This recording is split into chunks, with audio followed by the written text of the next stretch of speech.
this microphone makes you feel like a crooner, but it's a cliche in these evenings to say how delighted one is to be doing the introduction. But in this case, it is the absolute honesty. I can say on both a personal and a professional level, being able to introduce Professor Peter Jackson, who is a tremendous scholar and a friend, is one of the high points I will have in my academic career. Peter has a long, varied, and excellent CV, and I can only give you a few small snippets of it to give you an example of what he's done. I would say that he's had to overcome great hardships in his life. He was born in Canada. Careful. But he overcame that and moved on to great things. He's a Renaissance man. It's very interesting. As a young man, you would have thought he had a career as an athlete ahead of him. He told me, I didn't know this, he was the Canadian high school rodeo calf roping champion in both 1982 and 1983. So he successfully defended his title. I'm most impressed by the fact that he was actually a professional basketball player. That he was one of Canada's young basketball hopes, and he played in Europe for a year before realizing that there was much more money to be made in academics. And he moved to Cambridge University, where I met Peter and where he studied for his PhD. Whereas he was a tremendous basketball player, he was an even better scholar and academic. After doing his PhD in Cambridge, he has moved on to a succession of important academic positions culminating in Glasgow. He first went to Yale University in New Haven, where he was a postdoctoral fellow in international security studies. Then he moved for 12 years to the Department of International Politics at Aberystwyth University. And Peter was a key element of Aberystwyth becoming the UK's leading international relations and international politics department, really making it a hotbed of activity. Then 3 years ago, Peter moved up to the University of Strathclyde for the John Anderson Research Professorship, and then he has come to us. To give you a picture of Peter's scholarship will be very difficult because he's written so much. Going through the list, he has 17 articles in peer-reviewed journals, and usually journals of the absolute highest quality. He's been in the Historical Journal, the English Historical Review, the Review, and crucially in both French and English, the Revue Historique, French Historical Studies, and a whole host of other journals. He has 24 book chapters in different edited collections. He's edited 3 books separately from that, and he's published a number of books himself. I'll talk about 2 of them to give you some idea of his scholarship. The first was his OUP book, published in 2000, and that was called France and the Nazi Menace. And what Peter did in this, which is a very important thing, is he bridged the gap between a new area, intelligence studies, and sort of traditional political diplomatic history. Often intelligence studies was seen very much on its own, and Peter did an extraordinary job of bridging the gap between the two. And to give you again a sign of the book's reach, Peter is one of the few non-French historians writing French history who's had his work translated into French. From that book's publication onwards, Peter has carved out an extremely important position within the French Academy. He had one great honor last year when he was invited to serve as a visiting professor for the year at Sciences Po in Paris, which particularly annoyed me because whenever we Skyped, he would be sitting in his office on the Boulevard Saint-Germain with the camera perfectly positioned so you could look out the back of his window and see these beautiful cafes. But again, that was a great achievement. I think what we have now, however, is really quite something, and that is this telephone book that you see me holding up here. This is Peter's latest publication. It is really hot off the presses. It's Beyond the Balance of Power, France and the Politics of National Security in the Era of the First World War. just published by CUP. This is the book that will rewrite French diplomatic and international history in the crucial period from before the First World War until the Second World War. This massive period Peter has taken on and will actually redefine. That what he will show is that unlike the somewhat crude caricatures that have done about French policy, that it's too selfish, it's too narrowly focused on Germany, what Peter has shown through exhaustive archival research and synthesizing a huge amount of other work and intellectual work is in fact French foreign policy has this extraordinary internationalist quality that many people, in fact usually have overlooked. And I think we can say in 20 or 30 years from now, Jackson on French foreign policy will be the standard text. There's much more I could say, but I won't. I think at this point I'm going to turn it over to Peter, because he is the man of these. Thanks very much, Phil. Thank you. Well, that's really too kind. I'm just delighted to be here. I've known Phil for 20 years, since we were PhD students under Zara Steiner together at the University of Cambridge. And it's just a real thrill for me to have him introduce me. I'd like to thank all of you for coming, the School of Humanities for putting this on. I think these kinds of events are good for all kinds of reasons, despite the fact that you'll now have to sit on these uncomfortable chairs and listen to me for the next 40 minutes or so. I think this is a terrific idea. So thanks to everyone. Thanks especially to friends who have come from elsewhere, from as far abroad as Stirling, Ottawa. My daughter Taylor is here, from Strathclyde, from Aberystwyth. I'm really pleased that you've all made it. And Phil is right, it's been a long, strange trip from Calgary to Glasgow via Ottawa, Cambridge, Paris, New Haven, and Aberystwyth. It's great to be here. There are a few people I think that I'd like especially to mention who've had a big impact on me. The first is a woman who taught me as an undergraduate named Yvonne Bennett at Carleton University, who really turned me on to the history of international relations and gave me confidence that I had something to say.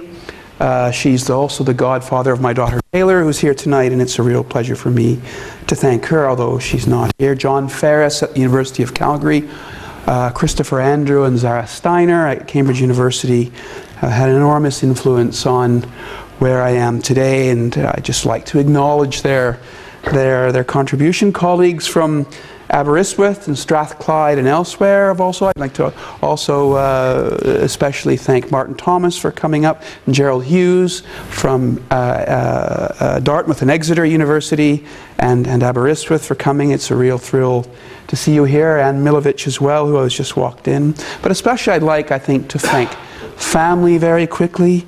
My partner Jackie, who's unable to come this evening, Taylor, my daughter, Erica, my sister, Mary Jane. I'd like to thank them all for really helping me to get where I am. I sound like I know I'm accepting an Oscar, but I just want to give you a little an idea of just the role of parents as well in getting here. Because when I was a boy, I used to drive quite often with my father through the middle of Calgary. And in the middle of Calgary there are armories with big brass doors. And shut your phone off, Taylor. and my father used to say, "You see those doors, Peter? I walked in there one day, I didn't come out for 6 years." And that, of course, is when he enlisted in the army and ended up over here during the Second World War. And I used to think to myself, man, what's behind those doors? What's behind those doors? And how did he get from Drumheller, Alberta, to places like Burma, London, North Africa, and Italy? And really, that led me on to how the Second World War came about, which is really my enduring interest. If there's a core interest I have, it's the origins of wars. And parents are very special. Neither of my parents are around, but I'm just really glad that I can mention them tonight. But here I go now. I'll launch into the talk I want to give today. And I want to begin on the 3rd of February 1919. 3rd of February 1919, when the delegations of the Allied and associated powers gathered during the Paris Peace Conference, convened in particular at the first meeting of the League of Nations Commission. The task of this commission was to agree on a design for a new international organization that would play a decisive role in bringing peace and stability to the hitherto anarchical system of world politics. Now, among the very first to speak at this commission was a man named Léon Bourgeois. Léon Bourgeois. Léon Bourgeois was the head of the French delegation to the League of Nations. You're going to be hearing his name quite a lot tonight. And Léon Bourgeois opened his remarks with the following passage, the following quotation. "The central task we face in making peace," Bourgeois declared to the rest of the League Commission, "is the construction of a new international order based on the rule of law. We must create a juridical political order to replace the old system based on the particular interests of individual states." Bourgeois went on to declare that, and I quote again, "Only through the codification of international law can the collective and mutual interests of international society be expressed." The collective and mutual interests of international society. And yet, Bourgeois added, and this is important as well, "we must not be naive enough to believe that we can eradicate force from international politics. We must instead harness force and place it at the service of international justice. Only such a union of justice and force can provide humanity with the hope of a peaceful future. This," Bourgeois concluded, "is the aim of our program. It is the French conception of a society of nations." A society of nations.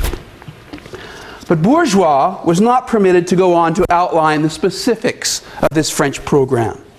Waiting impatiently across the room were the chief American and British delegates on the League of Nations commissions, President Woodrow Wilson and Lord Robert Cecil, respectively. Now, neither Wilson nor Cecil were interested in hearing any more about the French conception of a League of Nations. In fact, the American and British delegations had been meeting for the previous 3 weeks in secret to draft out their own collaborative project for a League of Nations covenant.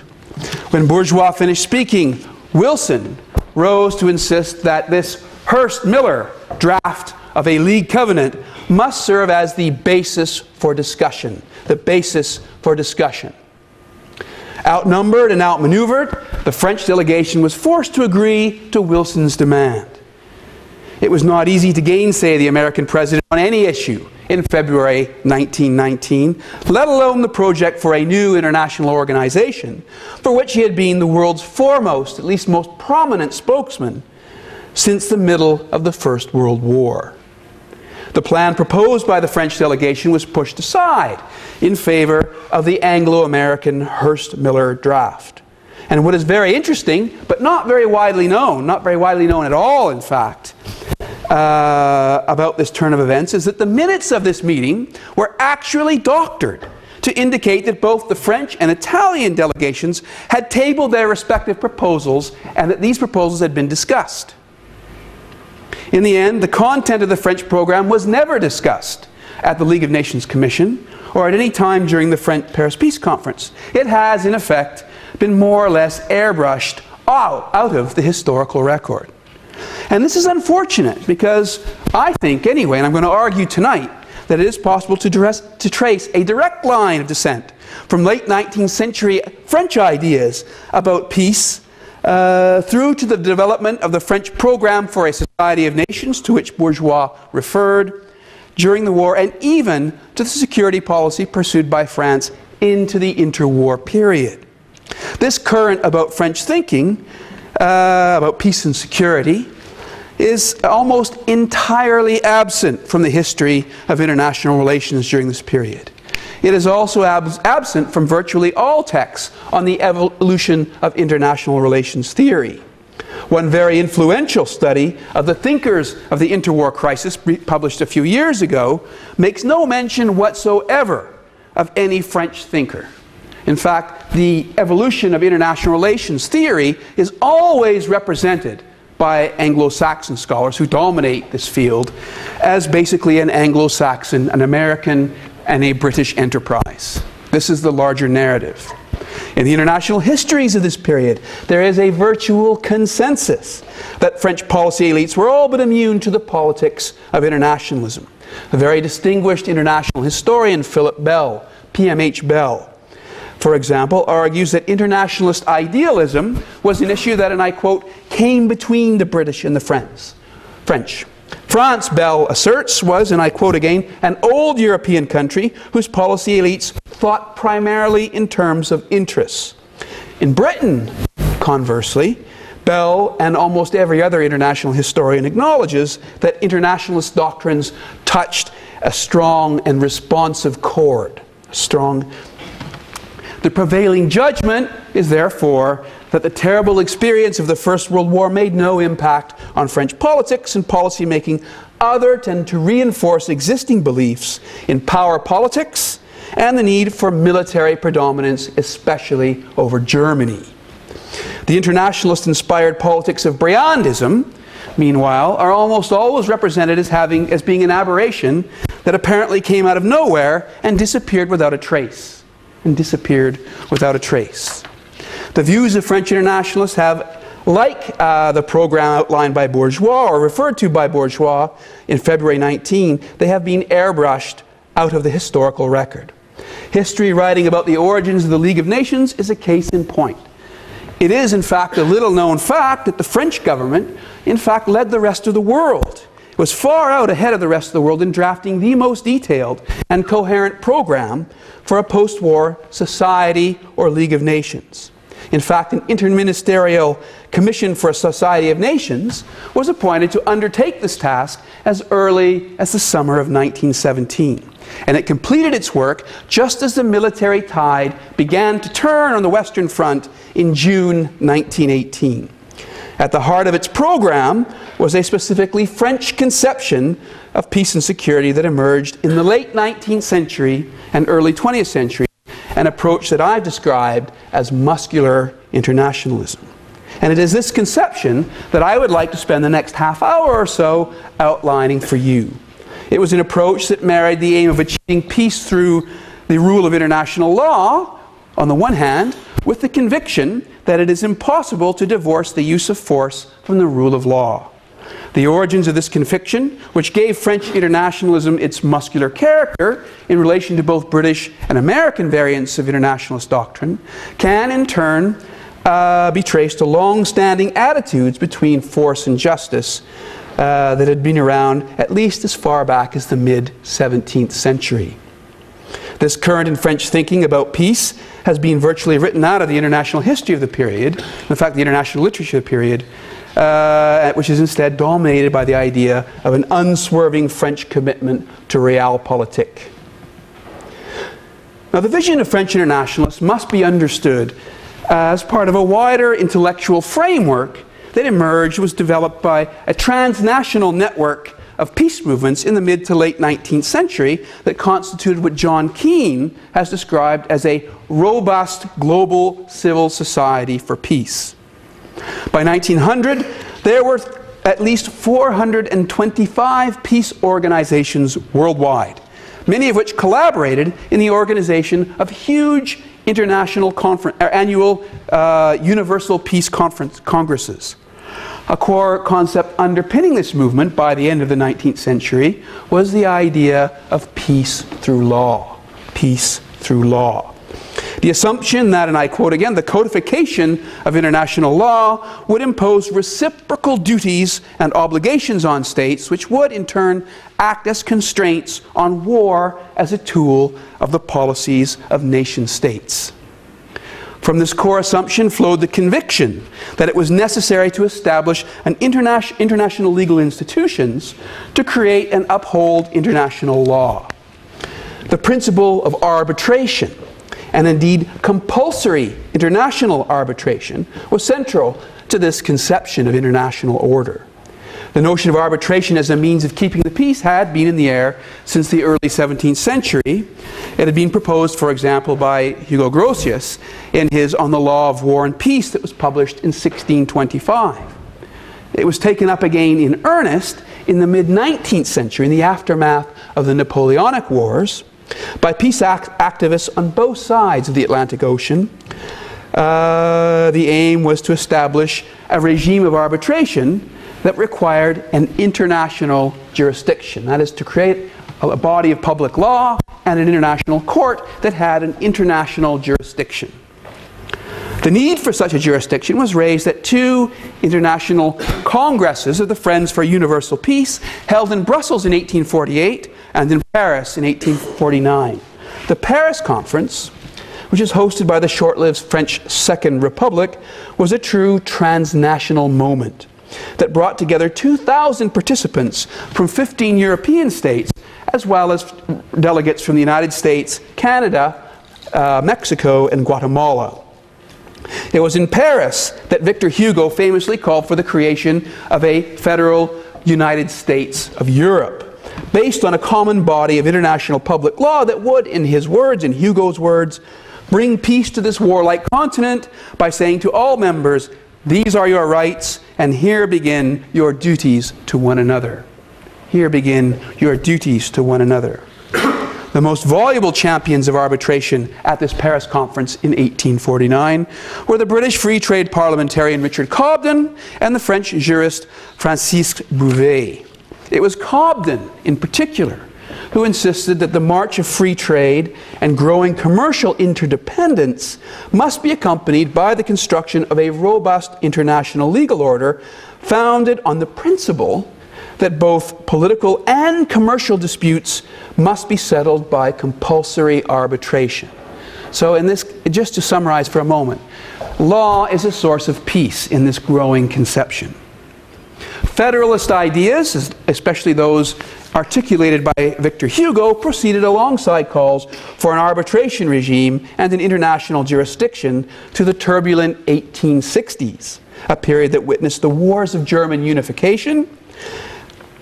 And it was the last of these conflicts, the Franco-Prussian War, that culminated in the proclamation of the German Empire in the Hall of Mirrors at the Palace of Versailles in January 1871. Now this proved to be a decisive setback for the Federalist project.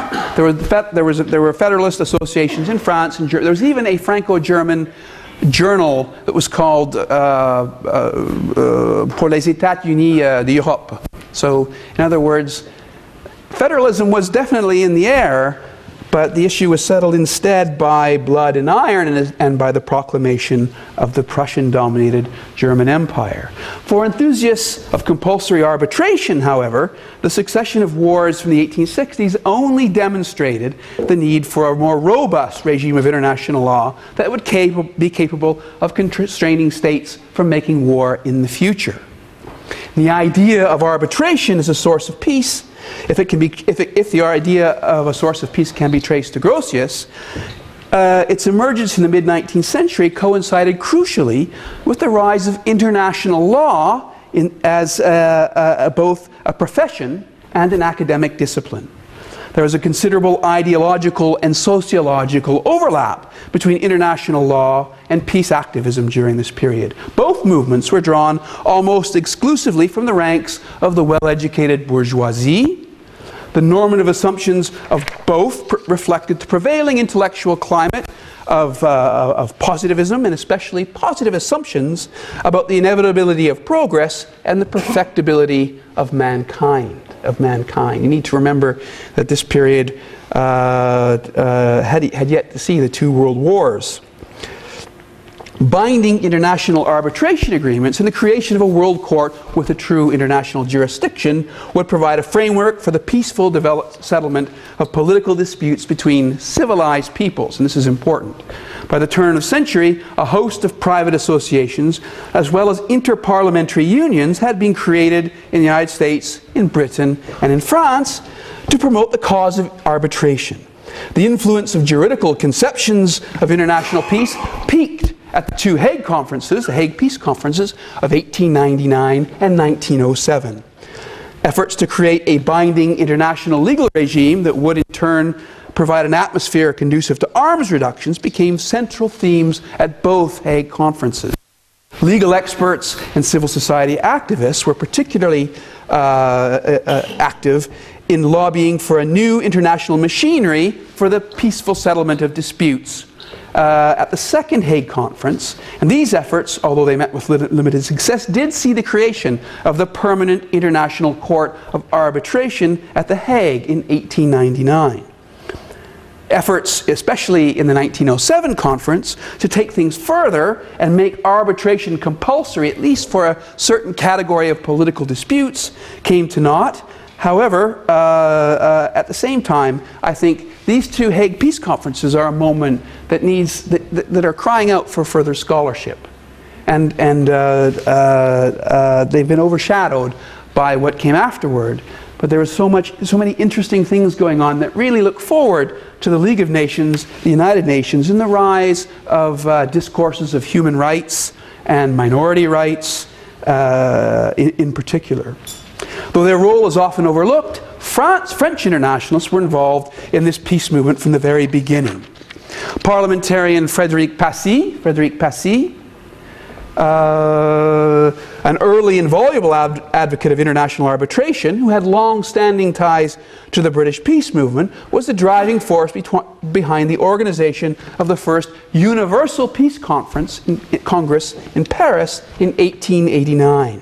Out of this meeting, which is the first of 21 such congresses held before 1914, emerged the Inter-Parliamentary Union for Arbitration, an international gathering of elected officials to coordinate efforts to introduce legislation for arbitration treaties and a strengthening of the Permanent International Court after 1899.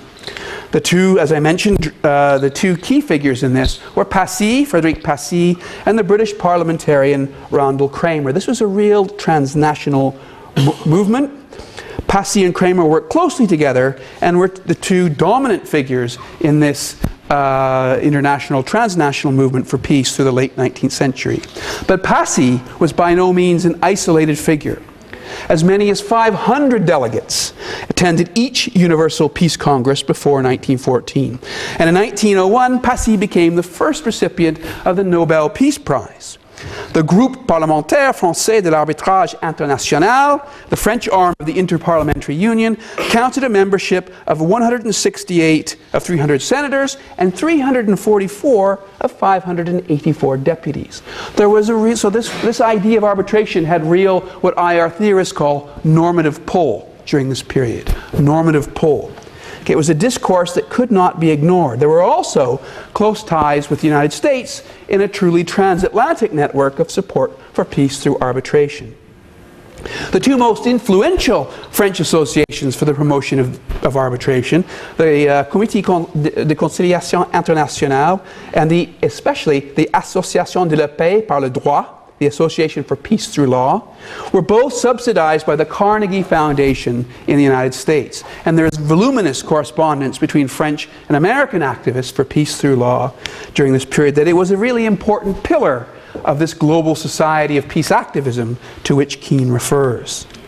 Advocates of peace through law were concentrated, and this is another important point that I'd like to stress, on the center-left of the French political spectrum. They included moderates on the center-right as well, but they were the beating heart of the internationalist movement was in the French Radical Socialist Party. And this is particularly important because from the late 1890s through to the outbreak of the Second World War, the Radical Party constituted the hinge around which French parliamentary politics revolved. Although the radicals never commanded a majority in the Chamber of Deputies, their key position at the center-left, right on the center-left of the political spectrum, assured that they played often a pivotal role in the constitution of nearly every government before, during, and after the First World War. a striking number of French internationalists, particularly of the bourgeois variety as opposed to socialist internationalists, who also supported arbitration, were radical socialists. And there were also, interestingly, multiple overlaps between these internationalists and other civil society networks in France at this time. Many of the most active internationalists were also Freemasons. The Paris Cosmos and Grand Orient lodges were particularly active in support of this juridical internationalist movement that I've just described. The same was true of the Ligue des Droits de l'Homme, an influential civil society association founded in the heat of the Dreyfus Affair in 1898, a very active league even to this day. And internationalists played a crucial role in its foundation. Both Ferdinand Buisson, its president from 1914 to 1926, and his successor, Victor Bache, were both active internationalists within the Radical Party. And the Ligue des Droits de l'Homme affiliated itself officially with the International Peace Bureau in 1906 and played an active role in the campaign for compulsory international arbitration, along with the Socialist Party and Jean Jaurès, the leader of the Socialist Party, who's another very voluble supporter of the campaign for arbitration. Juridical solutions to international disputes might seem naive to us now, but it's important to remember that this is a context in which positivist ideology and legalist cultural reflexes dominated, and nowhere more so than in the era in France of the République des Avocats, the Republic of Lawyers. 2/3 of cabinet ministers during the period that I'm going to talk about today were drawn from the ranks of the legal profession. During the Third Republic, the Paris bar alone produced 12 premiers, 41 ministers, and 3 presidents of the Republic. A legalist approach to politics was a central feature of French political culture, and still is. It is unsurprising, therefore, that France played a key role in the emergence of international law, as I've just mentioned, as a distinct profession. One of the world's first chairs in international law was established at the Sorbonne in 1871. And the holder of this chair, Louis Renault, who also won the Nobel Prize, was also chief legal counselor at the French Foreign Ministry, the Quai d'Orsay, through much of this period. French international lawyers were prominent in the transnational community of international legal expertise centered around the Paris and Brussels-based Institut de Droit International. And from the mid-1890s, the Paris-based Revue Générale de la Droit International was the most influential journal in the field of international law.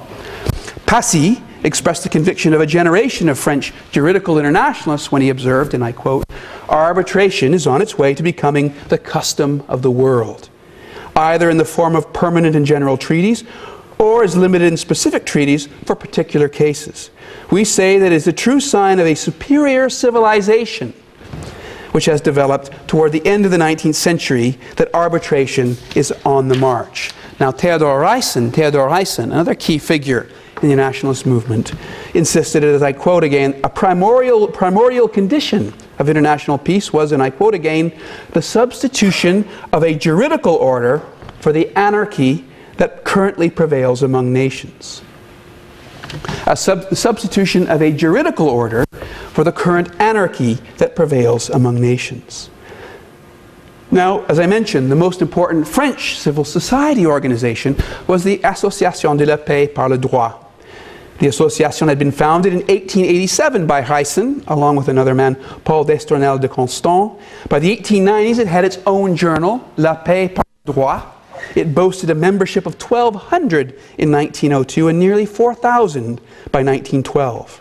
French delegates were among the most voluble in calling for an international arbitration regime at the 2 Hague Conferences, and the French parliamentarian Léon Bourgeois presided over the arbitration commission at both conferences. Along with Louis Renault, he pushed for binding arbitration in certain circumstances, and was a key voice at both Hague Conferences for a new juridical approach to world peace. Renault, in fact, was one of 6 recipients of the Nobel Prize during this period. Passy in 1901, Destournelles de Constant in 1909, Bourgeois in 1920, Aristide Briand in 1926, and Ferdinand Buisson in 1927 were similarly honored. So the French did participate to a much greater degree than is often recognized in this transnational movement. But it was Léon Bourgeois, who for nearly 3 decades was the most influential voice of French internationalism. As head of the French delegations to both Hague Conferences, Bourgeois acquired an international reputation as a leading proponent of arbitration and the tireless promoter of the idea of a society of nations. Bourgeois' approach to international peace and security was rooted in the social philosophy of solidarism, or solidarité. It's very, very important social doctrine. It was the unofficial doctrine, in fact, of the Radical Socialist Party under the Third Republic. And Bourgeois was a central figure in the elaboration of this social theory, which was conceived very much in a response to the rise of socialism and the socialist challenge to late 19th century liberal politics. The doctrine of solidarité assumed that the individual is born with a social debt. A social debt. We're all born with a social debt. This debt is to the society in which we live. Bourgeois explained, and I quote, that the individual living in society and unable to live without society is at all times a debtor towards society. This social debt formed, and I quote again, the basis of one's duties and is the price of one's liberty. It was expressed and given tangible structure, crucially, through the elaboration of public and private law. So the law, the rule of law, is an expression of this social debt that all people are born with. And it was codified and described the mutual obligations owed by all individuals to one another. For Bourgeois, observing the rule of law was, and I quote again, obedience to the social duty and to acknowledge one's debts to society. Solidarité posited an associative conception of political community that was inspired not least by Émile Durkheim and his theory of collective consciousness and his emphasis on social roles as determinant of individual behavior. This was very much in the air at the time, especially in France. And what it meant was that the true interests of the individual were determined by their social role and their obligation to society. Laws, like individual interests, were functions of social and economic imperatives. Law codified and legitimated the individual's responsibilities in something that was very much an inversion of the concept of the ideology of the rights of man, where instead of rights, duties are emphasized. The rule of law, backed up by the force of the state, provided a framework for what was often called the mutualization of individual security in society. The aim of the lawmaker, in Bourgeois' own words, were to transform little by little purely moral engagements into precise contractual obligations with the necessary sanctions. So moral obligations are not enough on their own. They need to be transformed into precise contractual obligations with the necessary sanctions. The vision of Bourgeois and the vast majority of other French civil society activists for peace was essentially an application of these concepts of solidarity to world politics. The civilized nations of the world constituted a society bound together by responsibilities to one another. In this conception, civilized states functioned as moral persons with a duty to reflect upon the consequences of their actions. Only states that had reached a sufficient stage of civilization, which is never defined but presumably used France as a benchmark, were capable of considering justice and law as a higher good in the interests of all to safeguard. And the successful reorganization of world politics therefore depended upon each state recognizing and honoring its social debt to international society. It was therefore at Bourgeois' insistence that the phrase society of civilized states had been introduced into the arbitration convention adopted by the First Hague Conference. In the aftermath of both conferences, Bourgeois called repeatedly for the formation of a society of law among nations, most notably in a book published in 1910 entitled Pour une société des nations, for a society of nations. For a society of nations. He envisaged the permanent court of arbitration at The Hague as the foundation from which the machinery of collective action would emerge in what he called a process of creative evolution that would result, and this I quote again, in the juridical organization of international life. The juridical organization of international life. For Bourgeois and for 2 generations of French internationalists, the rule of law served as the organizing principle of international society and the foundation for peace among nations. At the same time, a society of nations based on the rule of law was understood in very much in opposition, by French internationalists anyway, as very much in opposition to a post-war return to traditional alliances based on mutual interests. This is post-Franco-Prussian War. This is clear from an exchange that took place in 1916, actually, between Bourgeois and Henri Bergson. And Bergson was probably the world's foremost moral philosopher at the time. Here, Bergson asserted that any attempt to construct a society of nations was premature, given what he called the primitive state of the mental evolution of France's German enemy. He argued instead for the constitution of a permanent federation of France's wartime allies as the best means of imposing peace on Germany. Bourgeois disagreed. Such a system, he argued, such an approach would, and I quote again, would have as its basis only the common interests of the Allies, which will last only as long as these interests coincide. This is crucial to the distinction between a more traditional power politics approach and the internationalist approach. That in fact alliances based on interests would only last as long as interests coincided. Germany, Bourgeois argued, could exploit differences between former allies to isolate France and defy the terms of any peace treaty imposed after the First World War. And then Bourgeois finished by saying, what then constitutes a more solid foundation for peace? I know of only one, the law. The law. Now, at the same time, there were important differences that set the French thinking about international order quite apart from the liberal strand of internationalism that prevailed in the United States and especially at Great Britain before and during the First World War.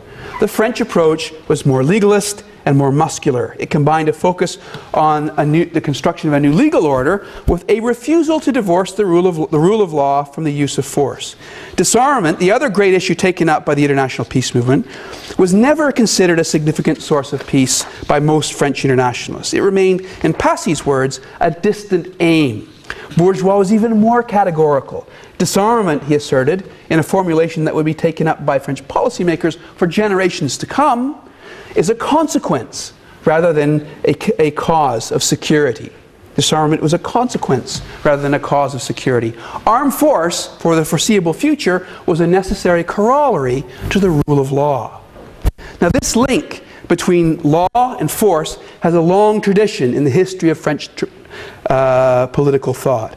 It can be traced at least as far back to Blaise Pascal's 17th century pensée, justice without force is impotent. Force without justice is tyranny. I couldn't let Davy get away with being the only person to use a French philosopher in his talk. This link between force and law had a long prehistory. Pascal's formulation had been deployed ever since to justify a strong state as the best guarantor of security.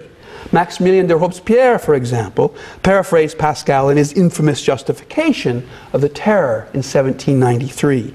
The springs of popular government and revolution are at once virtue and terror. Virtue, without which terror is fatal.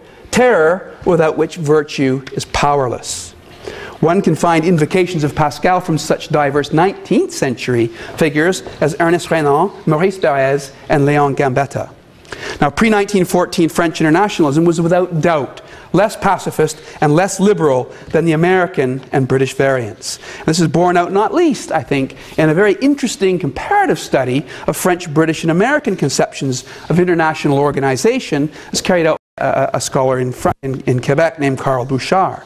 Now, Bouchard found, and he went through every writing, bit of pamphleteering, theoretical writing on international society, international organization during the war, And he found, in fact, that French internationalists were almost twice as likely to favor the use of military sanctions as were their counterparts in Great Britain. Nearly 92% of French internationalists favored recourse to military forces compared to only 59% in Britain and only 44% in the United States. Armed force was an integral element in even the most liberal visions of a just international order. The Solidarist-inspired theory of peace didn't, however, share a common weakness with Anglo-American domestic analogies.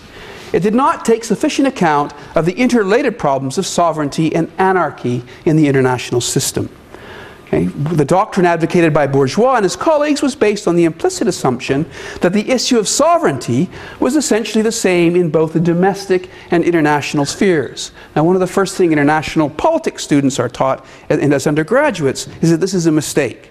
In the domestic context, the state functions as the higher sovereign authority with powers to limit the sovereignty of the individual members of society, but no such authority exists in the international sphere. This is the idea put forward so powerfully by Thomas Hobbes in his prediction that, in his book, The Leviathan. Sovereignty is instead an attribute of states themselves, hence the condition of anarchy. A higher international authority can never exist unless states agree to substantial limitations on their sovereign rights, something that most are unwilling to do. And the issue of sovereignty, therefore, constituted an intractable problem at the heart of internationalist conceptions, not least French internationalist conceptions. And this is compounded by another fundamental contradiction. Because while virtually all French internationalists rejected the idea of a super-state, their insistence on the need for a powerful world court and a robust system of sanctions assumed the existence of just such a higher authority. This contradiction undermined French efforts by French internationalists to shape the structure and functioning of the League of Nations in 1918.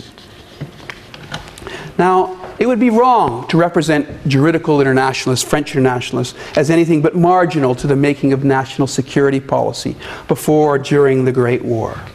Although the cause of arbitration received powerful support from the Socialist Party, the internationalist movement was concentrated within a relatively small minority of radical party members. And the outbreak of the First World War was a terrible blow to the internationalist cause. Most radical and even socialist internationalists felt compelled to demonstrate their patriotic credentials by focusing on issues of national defense and proclaiming their adherence to the Union Sacrée. It was only the unprecedented ferocity of the war and the sacrifices it claimed that created the necessary political space for the internationalist movement to grow in influence. And one of the most important manifestations of this growth in influence, I think, was the appointment of an interministerial commission for a Society of Nations in June 1917. This was inspired very much by Woodrow Wilson's much publicized call for the creation of a League of Nations in May 1916. Léon Bourgeois was appointed as the president of this commission. It met 17 times over the ensuing 12 months. Commissioned a series of very lengthy study papers which were debated at length. The end result was the French plan for a Society of Nations, to which Bourgeois referred at the very beginning of this lecture, that was rejected so decisively by Woodrow Wilson and Robert Cecil. The program itself that emerged was really an expression of this muscular internationalist approach to peace that I've just described. Opening the first meeting of the Commission, Premier Alexandre Ribot described its central task as, and I quote, the construction of a durable organization of international law. Ribot then invoked Pascal to argue for powerful sanctions to impose this law. What is the rule of law, Ribot asked. What is the rule of law without force, Ribot asked, if not the humiliation of justice oppressed by violence? You see Pascal emerging again. Bourgeois, for his part, declared that the two overriding imperatives of the Commission were to form an association of law among nations and to give expression to the common coercive forces charged with maintaining the peace, hence the union of law and force. It would take too long, and I'm sure that all of you are pretty much getting ready for me to wrap up, so I won't go through all of the Commission debates. All I want to emphasize, really, there's two things that I want to emphasize. One is that Bourgeois and his colleagues stressed that they were realists.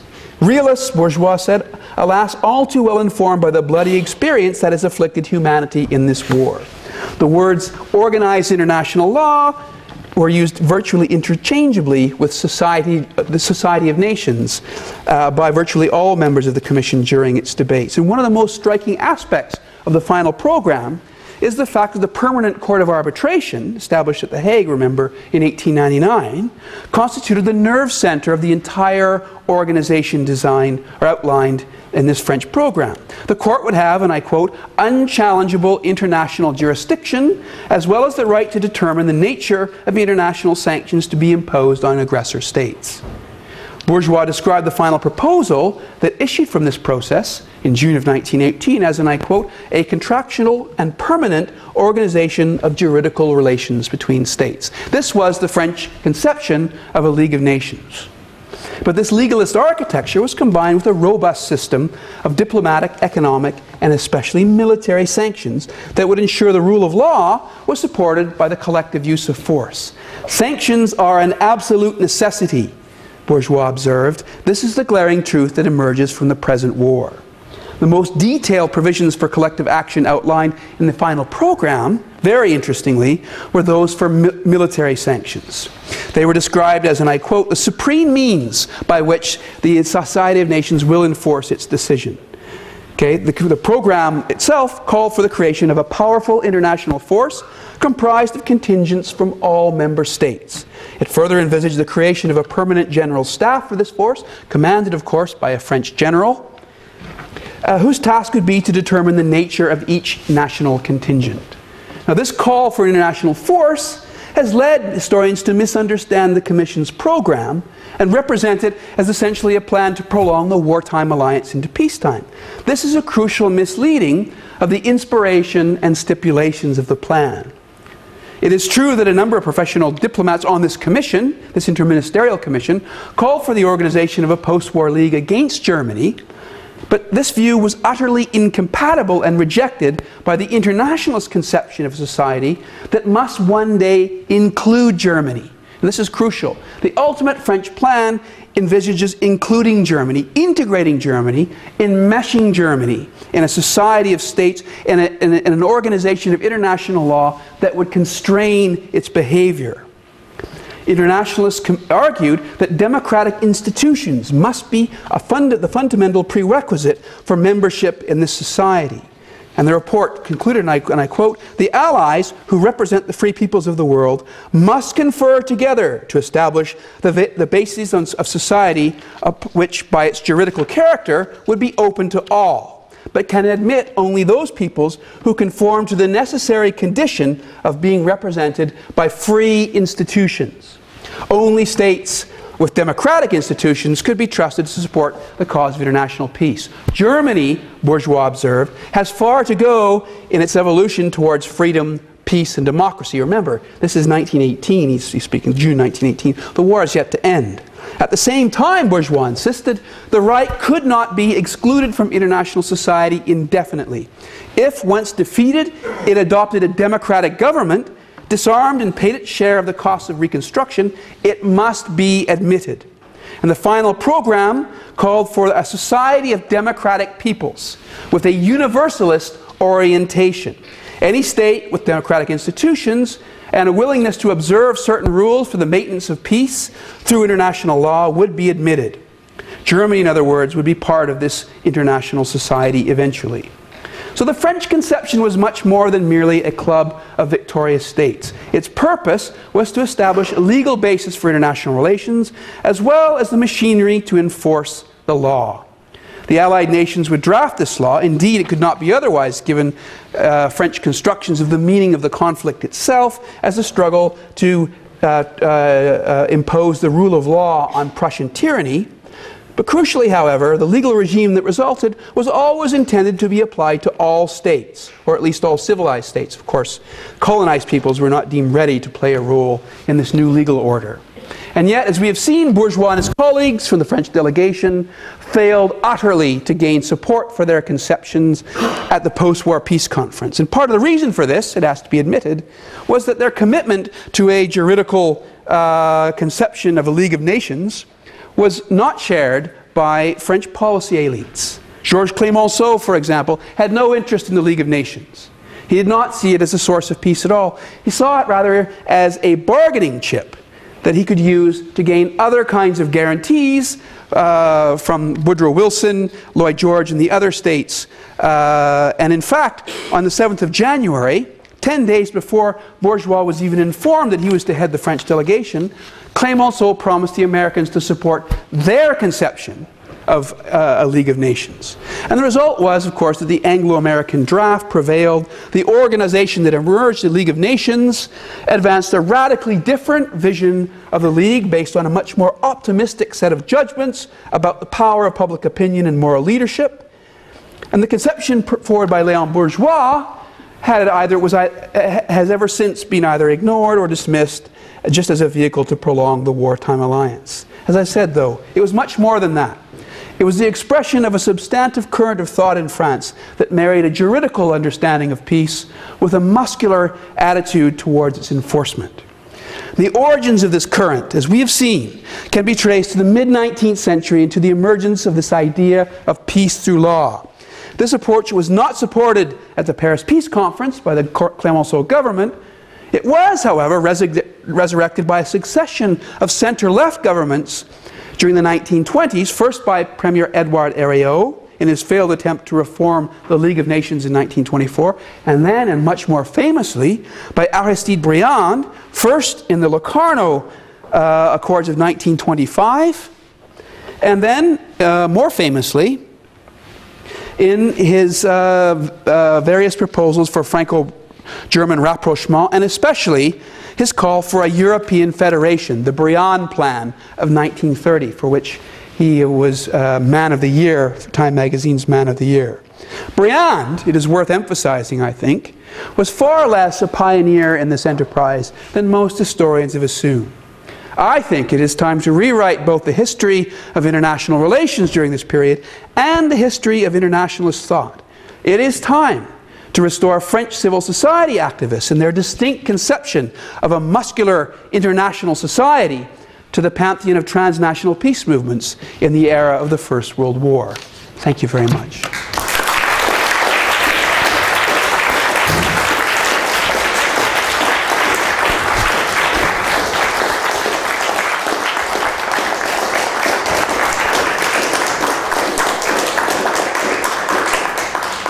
Well, I think it's clear from that just how remarkable Peter's breadth of knowledge of French politics and international relations is, as well as his great passion and intellect for the subject, and how lucky we are to have him as the new professor, and first professor of global security in the School of Humanities. Now, I know you might have questions, but what we're going to do now is invite you all to join Peter across the courtyard in the forehall for a reception.